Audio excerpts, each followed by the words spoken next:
এদিকে যাদবপুর কাণ্ডের জেরে মিনার্ভা রেপার্টরি ছাড়লেন নাট্যকর্মী স্বাগতা চক্রবর্তী। তিনি ইস্তফাপত্র দিয়েছেন মিনার্ভা নাট্য সংস্কৃতি চর্চার কেন্দ্রের সচিবকে, যেখানে তিনি লিখছেন যে যাদবপুর কাণ্ডের পর ব্রাত্য বসুর অধীনে শিল্পী হিসাবে যুক্ত থেকে কাজ করে যাওয়া সম্ভব নয়। Bratya Basu Minerva রেপার্টরির chairman. স্বাগতাকে শুভেচ্ছা, ভালো কাজ করো, বড় হও, প্রতিক্রিয়া ব্রাত্য বসুর।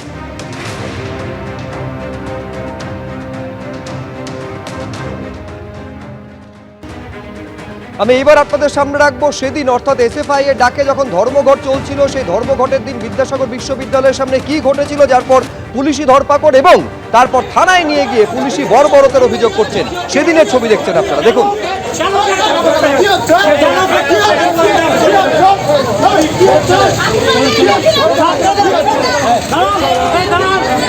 আমাদের ইউনিভার্সিটি, আমাদের জানানোর রাইটস আছে। আপনারা কারা এখানে কুর্তি পরে এখানে কেন?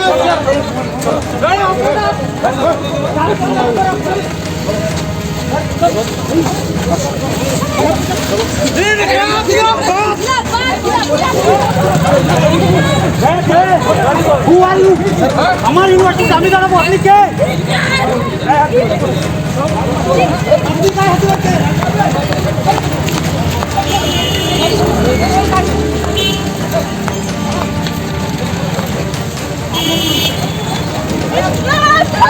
নিরাপত্তা দিতে পারে না, নিরাপত্তা দিতে পারে। ডিএসওর তরফে অভিযোগ করা হচ্ছে ধরপাকড়ের পর থানায় নিয়ে গিয়ে অত্যাচার করা হয়। নাম ঠিকানা লেখার সময় হাতের ওপরে গলিত মোম ঢেলে দেওয়া হয়। শুধু তাই নয়, থানার মধ্যে থানার জমিতে পুঁতে দেওয়ারও হুমকি দেয় পুলিশ। এই অভিযোগ করছে ডিএসও, দেখুন। আমি যখন লিখছি আমার নাম অ্যাড্রেস, তখন তারা ওসি বলল যে মোমবাতি নিয়ে আসো।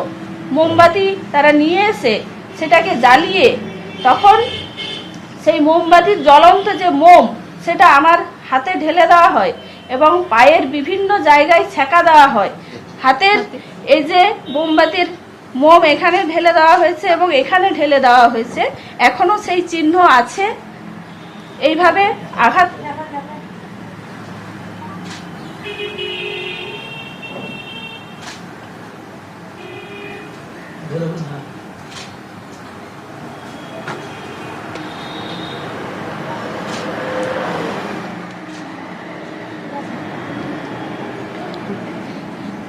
এইভাবে আমাকে মারতে থাকে এবং বলে, থানার ওসি বলছেন যে আমাদের এই থানার অনেক বড় জায়গা আছে যেখানে তোমাদেরকে মেরে পুঁতে দিলেও কিন্তু কেউ কোনো খোঁজ তল্লাশ পাবে না, এরকম ভাবে আমাদেরকে থ্রেট দেয়।